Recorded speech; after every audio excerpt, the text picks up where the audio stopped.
Hey everybody, how's it going? Let me know if everything is sounding okay. Let me just hop over to this because I'm having the worst, the worst technical issues right now. If anyone's here, could you let me know if the audio is synced up to the video? So is like, am I out of sync? What's up, Chuns? I'm just like, I'm sitting here, I'm about to start the stream, I'm like making sure that everything is all set, and then out of nowhere my entire computer just locks. Like, no blue screen, no nothing. It just starts running like I don't know, like a frame every 5 seconds. The music stops playing, like it just completely locked up. I had to literally hard reset my computer, just hold the power button, kill it, cycle the power supply, all that in order to get it to come back on. Otherwise we would have started 15 minutes ago, ate up all my time. But freaking crazy, threw me all off. I wrote all my notes down because the computer locked up. All my notes got deleted. Hopefully the scene is good. I've been working on no announcement on Discord because it was locked up. I didn't even have a chance to. I hate tech issues so much. I really do. I don't even have Discord open right now. Completely annoying. So annoying. Streaming is not easy at all. Streaming is not easy. All right, here we go. I'm about to drop it right now. I'll do this really quick.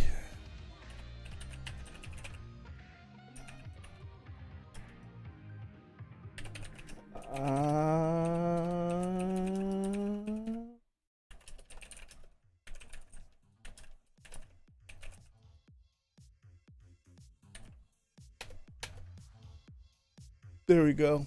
All right, that should be good. All right.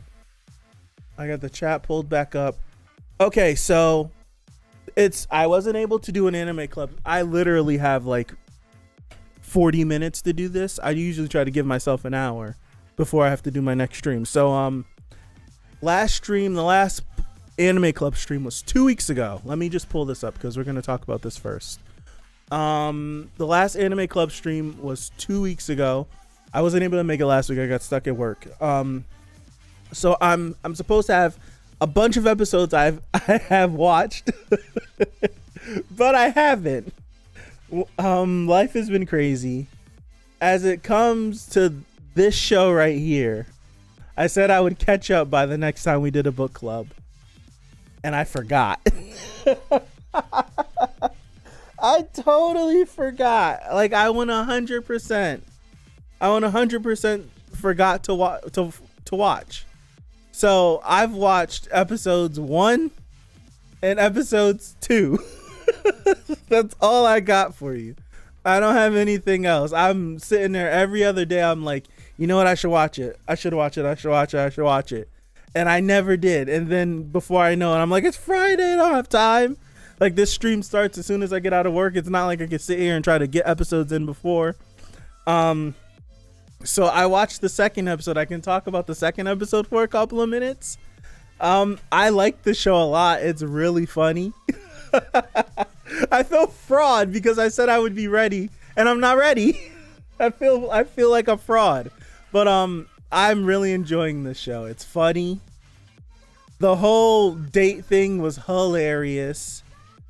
Man, I feel like a fraud because I was supposed to have caught up so that we could just get it all out and then stay up to date. What's up, Frogly Master? Every Friday. But it was really good. I really liked the second episode. I promise I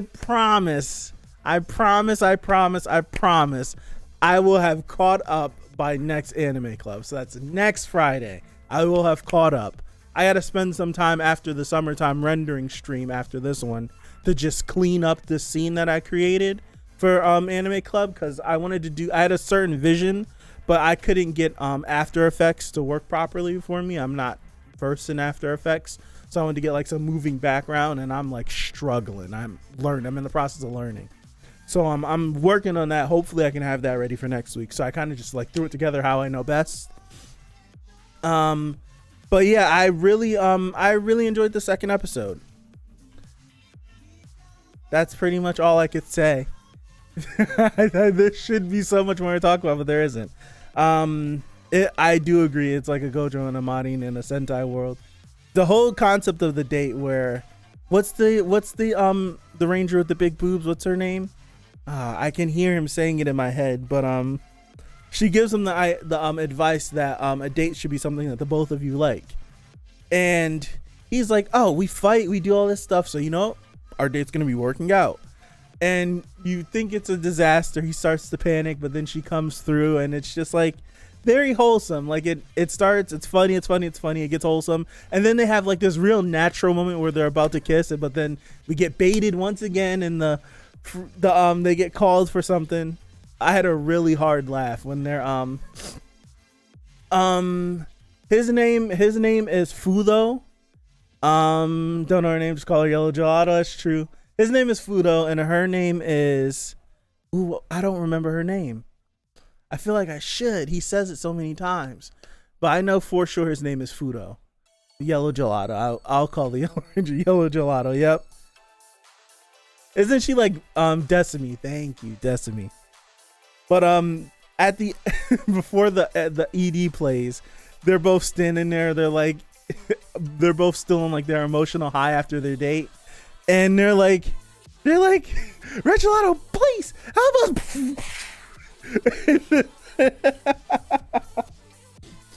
And then her underlings are like, we need you, and then he gets cut off. It made me laugh. It was really funny. And then the after credit scene about the it took me like literally until like almost halfway through the after credit scene to realize that the cat was talking. I was like, oh snap, the cat is talking. I had to rewind it and watch it again. Just their living quarters, and how like she had like this reputation for being like a brute and a monster, and she was eating something. I was just like, and then it wasn't until Fudo confessed his love that her life sort of changed, and she's happy and she's more pretty, and the cat's like, you goon. If you hurt her, I swear. And I'm like, this show is just, it's a good meshing of just everything that I need. It's really funny, it's got a Sentai aesthetic, and yeah, I'm here for it. Now, I don't know, I feel like we're gonna be fine. But I don't know if doing this right is gonna necessarily work. That's what I don't know. Hey, restart. How come it's not restarting? I didn't know you could do that. That's good to know. Enter is supposed to like restart this. It's not working. Huh. Well, moving on to Skeleton Knight. I'm trying to find out a better way to do this. I'm working on something cool. It's gonna be like a permanent stream layout that I'm working on. But Skeleton Knight, I lost all my notes. I'm really hot about this. I'm really trying to pull this off of memory. I couldn't tell y'all about last week's episodes for both of these shows, to be honest. No, I can tell you about last week's episode. Episode 5, I want to say. Was it 5? Yeah, because these were episode 6. Yes, episode 5 for Skeleton Knight.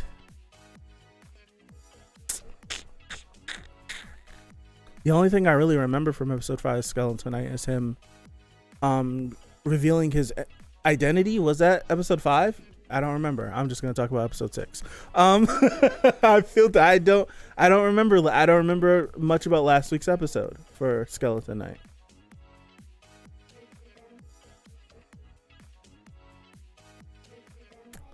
Wow, I'm really trying, and I don't remember. I really would have to like watch the episode again. I want to say Ark revealed his identity to her, or the fact that he's like an undead, but he's playing it off like he's using his role playing story that he came up with for his character, and it's working. About him having a curse, and he's not actually undead. He's a human that's a curse to make him look undead and stuff like that. I think. See, I really. That's terrible. Is that me or is it the show? I don't know. But this episode, I'm glad I got these images just circling around. It's gonna be the same like 8 or 9 images that cycle through. I can't take any more. But we get introduced to Ariane's parents, because we go back. The episode ended where this episode started. So we go to where she's from, the elf kingdom, not the kingdom, the elven forest, whatever forest she's from. And we get introduced to her parents, and then we find out that she's like a princess. That her parents are the leaders of this particular place, which is pretty cool. Should have expected it. I don't know if we should have known that. I was just as shocked as Ark when he found out. But we get introduced. Her parents are really old, but that's the case with like almost all elves in every single lore. Like, they don't age much. They stay alive for a long time. So she said that her mom's like 240. I don't think we got an age for her dad. Honestly, I wasn't paying attention. Then we a few scenes that I liked from this episode was one, the mom. Two, I like that scene. It was just on the screen when her and her dad were teleporting to the other forest where all the leaders of the different clans are like meeting up, and it just shows, it's just something slight, because we see Ark use all these different techniques, and we just hear people say like, oh my gosh, she's using this and that and that and this, but to see like it was like 8 people use that teleportation seal to send the 2 of them somewhere else. And it just shows like how, just like it's a show, like a show of feet. Oh gosh, I forgot that saying, but it's a show of power. I can't think of it. You know what I'm trying to say. But it just shows like how impressive what Art can do, and what he is doing with his abilities, like the things that he can do, how impressive it is. And when I watched that scene, I was like, it gave me Naruto vibes with Minato. With Minato's able to use the flying Raijin, but for other people, for like the village, it took like three Jonin all using like their chakra together to be able to send an individual somewhere else, and he's able to just spam use it because he's that talented. It gave me like same connectivity like that. It just hit on something. We get introduced to, as you see, her. Now this is where I was confused. I didn't know if this was her older sister or Ariane's younger sister. Again, I was watching, because Skeleton Knight comes out today, and I don't have any downtime between getting out of work and starting the stream really, so I'm like trying to watch these in my free time at work. This episode anyways. I watched Deaimon like a couple of days ago. But I don't know if that was her older sister or younger sister, but apparently, according to Ariane, her getting married was something that was seemingly like out of the question, and now she's getting married. And then the sister was like, in order, like, are you interested in someone? Ariane really didn't answer. She was blushing. Arc. But then it's always weird in these shows. It's just like, I don't know. Haven't seen the latest episode yet, but I'm gonna be spoiled already. It's all a bunch of clips on social media for this Skeleton Knight. But it was just like, I don't know how weird it is for a sibling to be like head nuzzling another sibling's chest, but that's what was happening. So yeah. And then basically the double back on the conversation when they teleported to like where all the elven clan leaders were. It was just them acknowledging it's a little cool lore. Like, this has been this episode 6 was probably my favorite episode so far, just because of the world building that it gave us for the elves, just a little bit. How they were like, they couldn't understand, some of them couldn't understand why the humans would purposefully break this treaty, this agreement. And then you have the other ones being like, what's just a single generation for us doesn't seem like a lot of time. It's been hundreds and hundreds and hundreds of years for the humans. So it's like it's been like maybe 400 or 500 years since their treaty or their peace treaty between the elves and the humans. And now everyone that was alive back then seemingly has forgotten about the treaty, which is weird. But this happens in real life too. It's so odd, which is weird. This shouldn't be a thing. Because, oh gosh, you would think some of the stuff should be in writing. So no matter if no one else is alive from that time period, you would hope that people would uphold like these signed treaties that should be somewhere. Like, hey, we got this thing with the elves. Don't mess with the elves on purpose. Don't do anything crazy because we had this war and we don't want to repeat this war. That's kind of like the great thing about history is you're supposed to write history down so that we don't repeat history. But history always goes to in favor of the winner, so everything's always skewed. But that's the point of history. So it's like in a situation like that, you're just hoping like maybe someone's not going to be dumb enough to start a war again. But seemingly these humans are dumb enough to start a war again. And then you had the guy that was just on the screen talking about how we can't take this. We have to strike back. We can't show our weakness. And this is all in regards to Ark and Ariane storming that dude from whatever place they were in, storming his castle and like putting on an attack. Because even though the humans did it first by kidnapping and sending the tiny elven girls into like prostitution and slavery and stuff, that still would count as a retaliation back. So it still could spark war. So it's just like, I get it. That's possibly the coolest stuff that so far in the show. And then you get your obligatory fan service stuff towards the end with Art going to take a bath and Ariane going in, getting undressed, going all the way into the bath, and then she's in front of him and it's like, oh my gosh, blah blah blah blah blah. So it's your obligatory fan service stuff. But my favorite part of the episode possibly was like, my favorite part was the Elven Lords having their little meeting, and then Ark training with Ariane's mom. I forgot her name, but training with her, and just like the animation was funny, the art was funny. It gave me a good chuckle. But whenever like it was the last little bit towards sunset when they're going back and forth, and she's been like giving Ark the work the whole day, and Ark uses like his dimensional move. And it like her eyes like perk up like, whoa, like that's crazy. But then she still like counters them, and then she just completely ends it. So I wonder if that's gonna go anywhere, possibly if she's gonna mention something to like maybe her husband, the king, the not the Elven Lord, but the guy that's in charge. I guess I could call him king and queen. But yeah, it was just a fun little episode, cool little episode. I don't remember where the episode ended.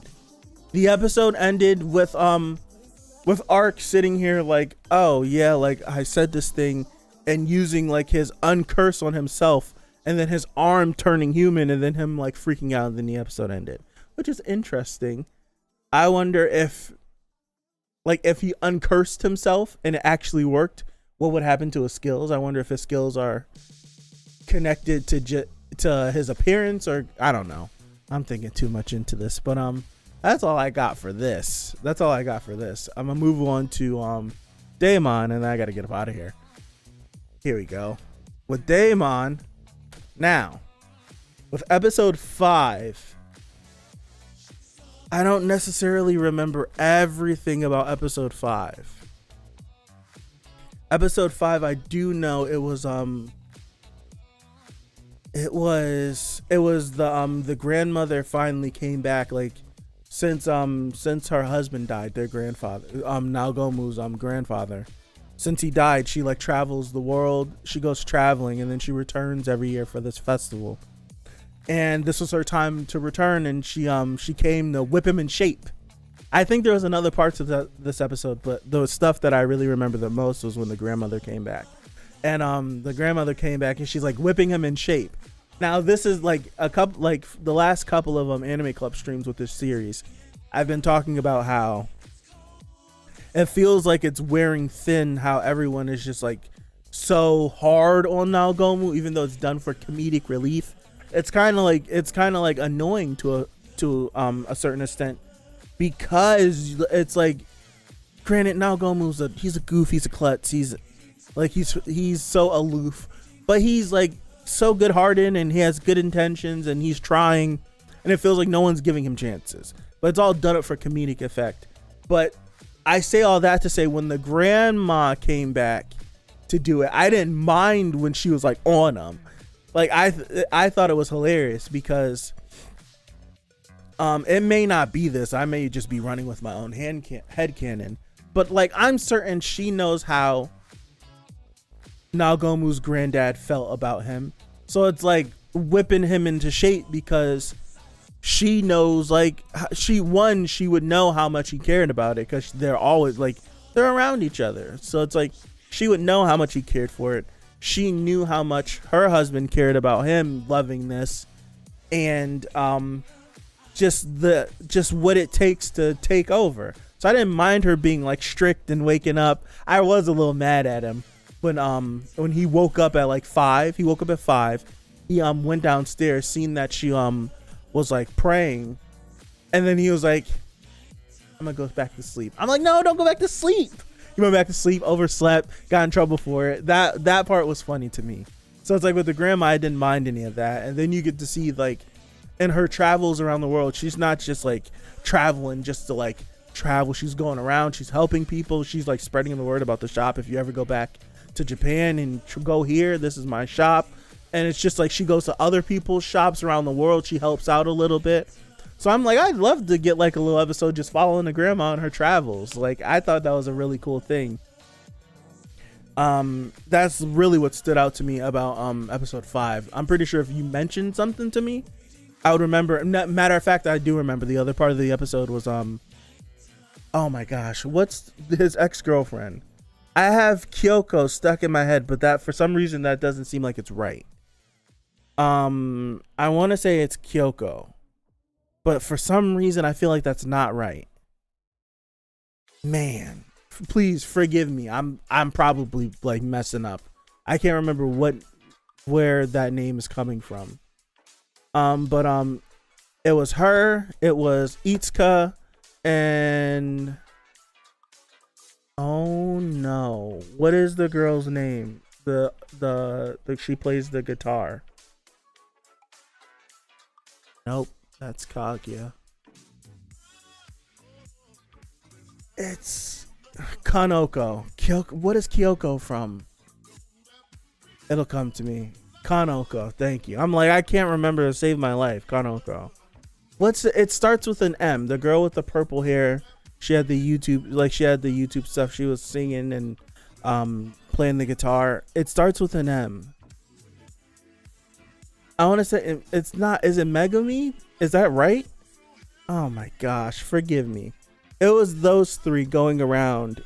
It's the same festival.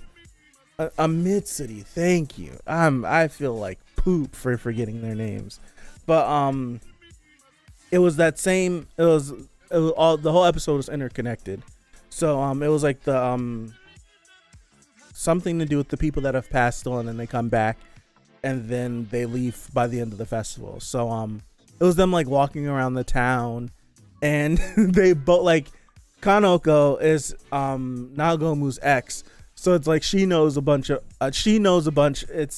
Naogomu, but then Mitsuru has a crush on Naogomu, and just seeing like the rationale of how each of them are navigating this relationship with the three of them, and how it's like not awkward between them. Like how Kanoko is just like, she's a high school girl, blah blah blah blah, and Mitsuru's like, well, she's his ex, but I'm here now. I'm just like, that's funny. And Itsuka just going through it. She's just going through it. She's just like, this is awkward. I was like, I feel her. It was funny. It made for a good moment. Now, this episode, I thought this episode was going to be like, I thought the series might have taken a turn, but it didn't. It didn't. And I don't mind that it didn't. She was so, she's so aware. She's so aware. But with this episode, I thought the series was like with Itsuka's mom showing back up. I thought this series was gonna take a turn. Like we were gonna go through like maybe a 2 or 3 episode arc with Itsuka like leaving or going, and then kind of like round out the end of the season. But it didn't, and I'm like I mind where we are now, but I wouldn't have minded going through something like that either. That still could happen. I think that's probably what's gonna happen when the dad pops back up. But we get into this episode where it's the sports festival at Itsuka's school, and Itsuka doesn't have a family to participate in the sports festival with. But then we like see through like flashbacks and stuff with Itsuka talking with her friends how the people at Ryuko Show, I never know how to pronounce the restaurant's name, usually stand in for as her family to do these things. And it's like it's nice, but for Itsuka at the beginning of the episode, it wasn't her family, like it wasn't her parents, like she wouldn't be able to participate in like the certain race that it was because like it was parent and child, and she'd be like, oh, I don't have my parents, yada yada yada. So now Gomu and the rest of the people, they show up at the sports festival, and it's just really enjoyable seeing like I feel like one of the best things about this series is seeing Itsuka let her guard down little by little, but then like put on the act like she's not letting her guard down. So it's like the image at the end of the episode where she's like really happy that all this sports festival stuff happened, how it happened, and even with her mom showing up and the decision that they both came to let her stay. It's like she's happy that Naogami was doing a lot of these things, but she won't dare ever let him show. Like she won't dare let him see her show it. So we'll have that moment eventually. But yeah, it was just seeing like him cheering for her, and she got the encouragement to beat that kid in the race, and then you get the like little montage throughout the rest of the sports festival of them like working together. Even her friends are like, I thought you said your parents weren't coming. That guy must be your dad was like mad cool, like cheering you on and stuff. And she's like, that's not my dad. I still just have this like sinking feeling that, because it's very clear to me that Itsuka's dad is the dude that taught Naogomu how to play the guitar. Because it only makes sense. And this is something that I wanna,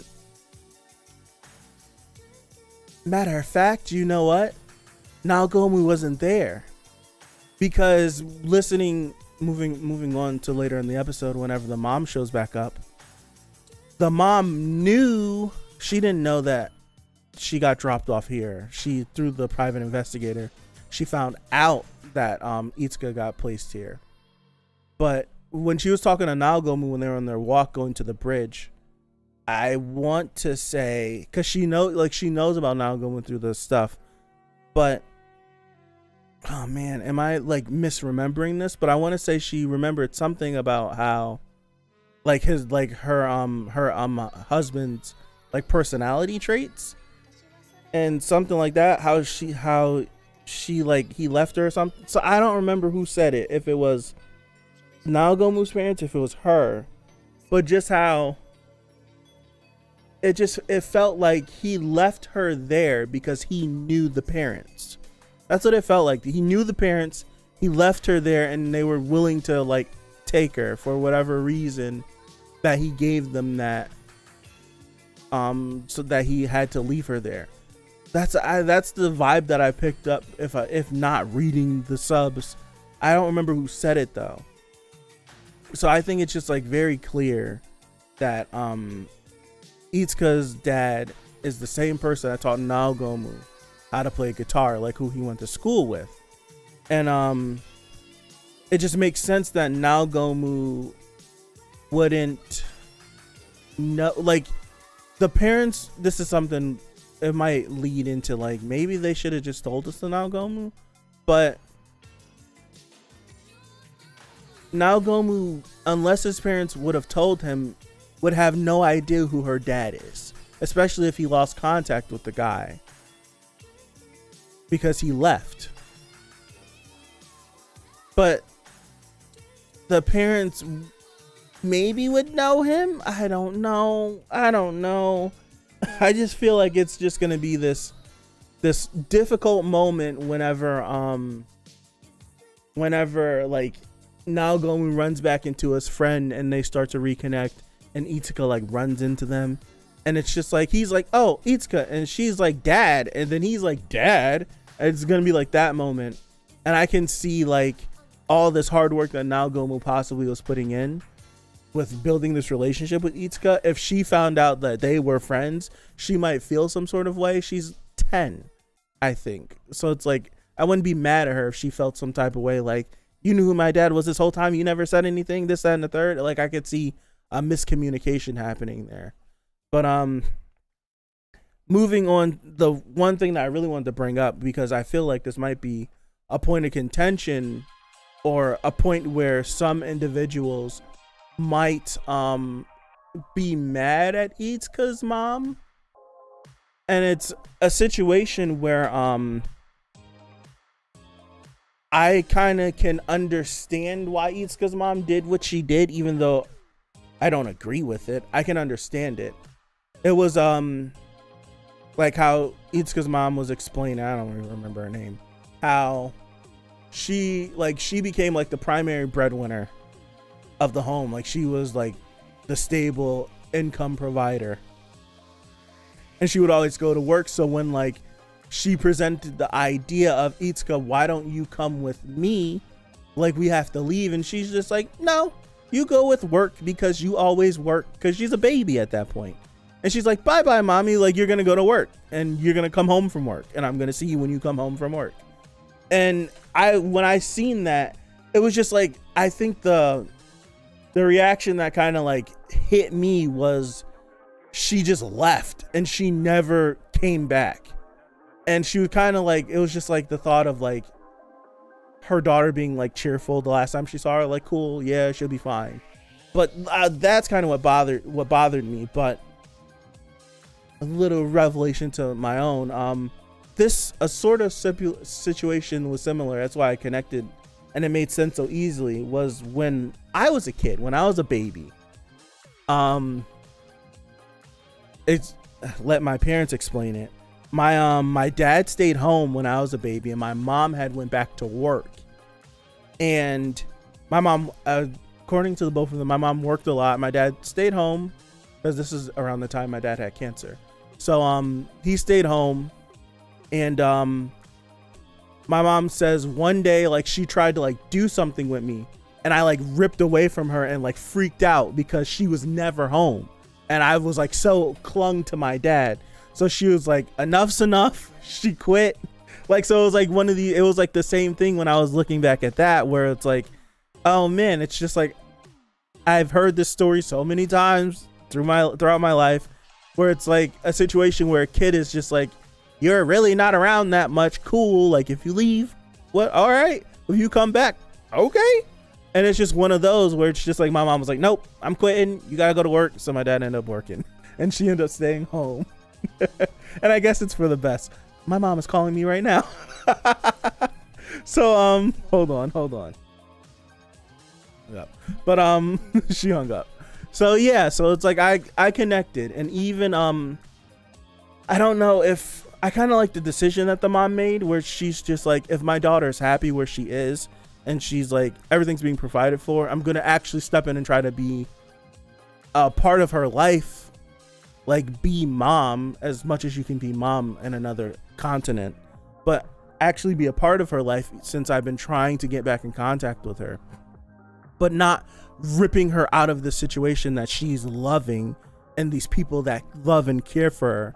Even when I had no idea where she was, these people were doing way more than I was. I'm glad that she was able to come to that understanding and leave her there.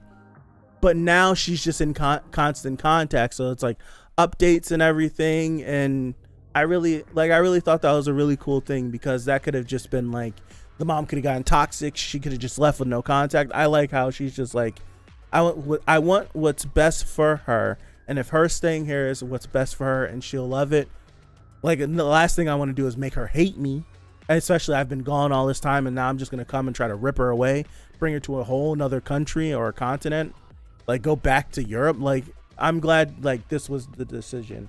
And I'm glad that she's going to keep in contact and they can build that relationship. So if maybe Itsuka doesn't take over the sweet shop, maybe she doesn't, and she could take trips or go abroad with her mom, stuff like that. I think that would be really, really, really, really cool to see. Like her future is just like so wide open because of the people in her life made it that way.